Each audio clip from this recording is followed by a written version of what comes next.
ఏమైందో చూద్దాం రండి. 40వ అధ్యాయము పలకరింపు.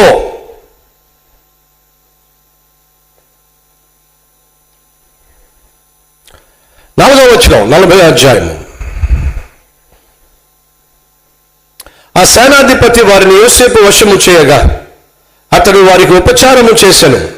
వారు కొన్ని దినములు కావలిలో ఉండిన తరువాత వారిద్దరూ అనగా చెరసాలలో బంధింపబడిన ఐగుప్తు రాజు యొక్క పానదాయకుడిని భక్ష్యకారుడు ఒక్కటే రాత్రి అందు కలను కనిరి, ఒక్కొక్కడు వేరు వేరు కలను కనిరి. తెల్లవారినప్పుడు యోసేపు వారి యొద్దకు వచ్చి వారిని చూడగా వారు చింతాక్రాంతులై ఉండిరి, ఏడుపు ముఖం పెట్టుకుని కూర్చున్నారు. యోసేపు అటుగా వెళ్తున్నాడు, వాళ్ళని పరిశీలించాడు, ఏడుపు ముఖం పెట్టుకుని కూర్చున్నారు. అనొచ్చుగా, వీళ్ళ మొక్కలు ఎప్పుడు చూసినా ఏడుపు మొక్కలే, ఏడుపు కొట్టోళ్ళు అనొచ్చుగా.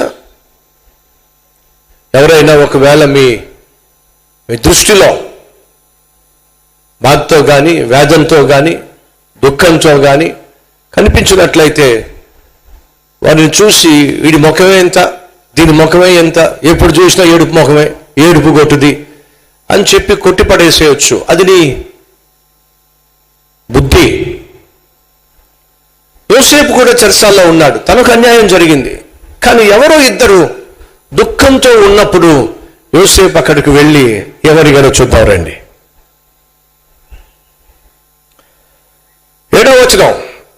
అందుకు ఎందుచేత మీ ముఖములు చిన్నబోయి ఉన్నవని తన యజమానిని ఇంత తనతో కావలి ఉన్నటువంటి ఉద్యోగస్తులను అడిగాను.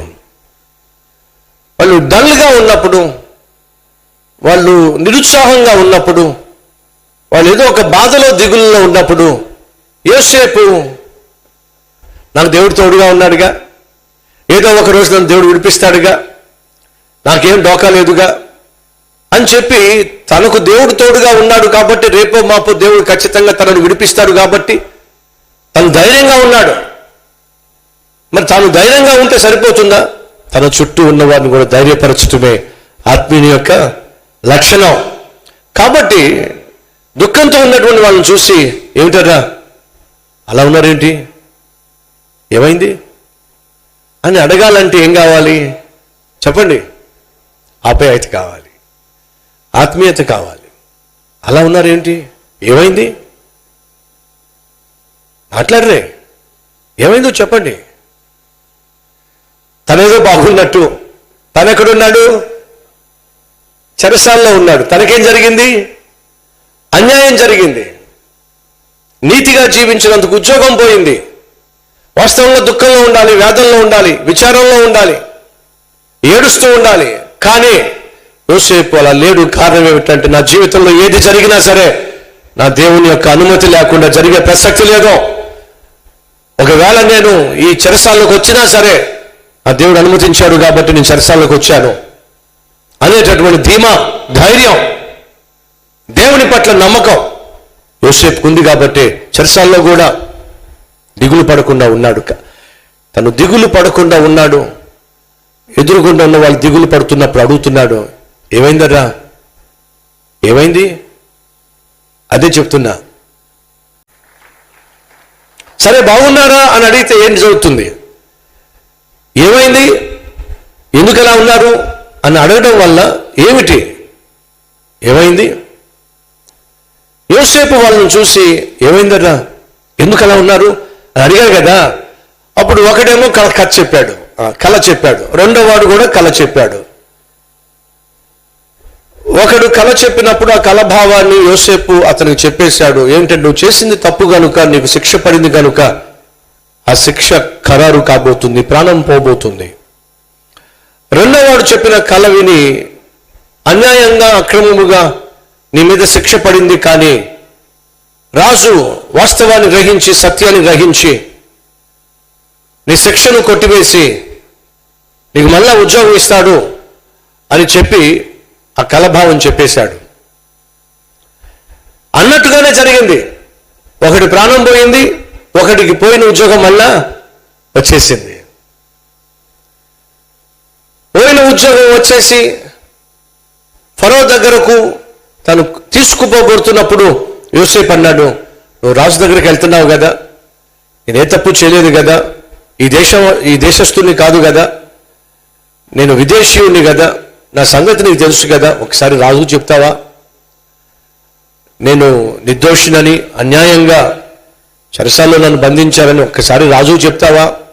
అయ్యో ఖచ్చితంగా చెప్తా అని చెప్పి అన్నాడు. ఏమైందో ఏమో మర్చిపోయాడు. వారం అయింది, 2 వారాలైంది, 3 వారాలైంది, 4 వారాలైంది, 2 సంవత్సరాలు అయిపోయింది, మర్చిపోయాడు. సడన్గా రాజు కళ వచ్చింది. ఆ కళభావం ఎవరో చెప్పలేకపోయారు. ఆ కళభావం ఎవరో చెప్పలేని సమయంలో అప్పుడు ఈ పానదాయకుడికి జ్ఞాపకం వచ్చింది. ఏం జ్ఞాపకం వచ్చింది? నేను చెరసాల్లో ఉన్నప్పుడు యోసేపు అనేటటువంటి ఒక నీతిమంతుడు నా కళభావాన్ని చెప్పాడు, చెప్పినట్టుగా నాకు ఉద్యోగం వచ్చింది. రాజా రాజా, ఏమిటి అరుస్తున్నావు? లేక ఏంటి సంగతి? రాజా నాకు జ్ఞాపకం వచ్చింది. ఏం జ్ఞాపకం వచ్చింది? చెరసాల్లో ఒక నీతిమంతుడు ఉన్నాడు, దేవుని ఆత్మ కలిగిన వాడున్నాడు.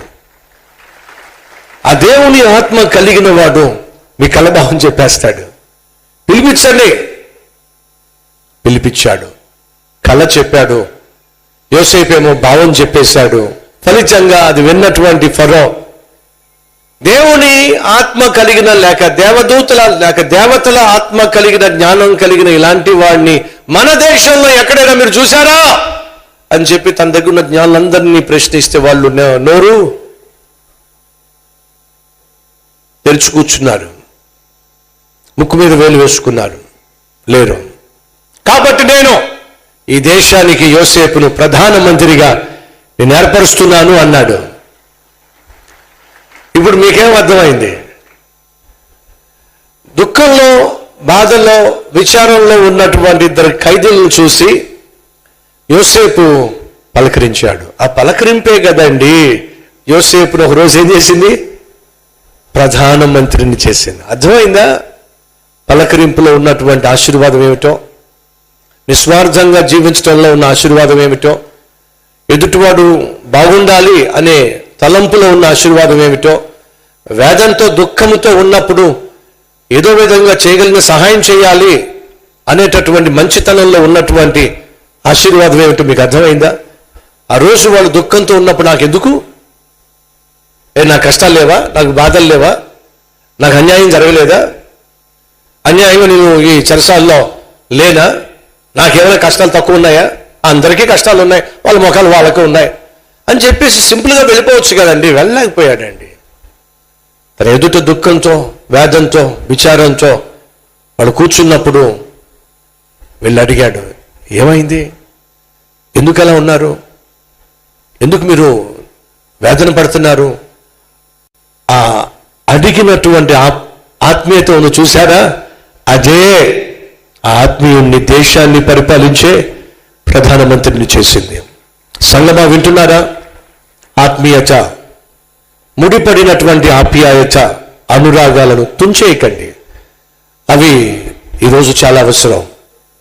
బహు అరుదుగా కనిపిస్తున్నటువంటి ఆత్మీయ ఆణిముత్యాల లాంటి లక్షణాలు మన జీవితంలో కనుమరుగు కావడానికి వీల్లేదు.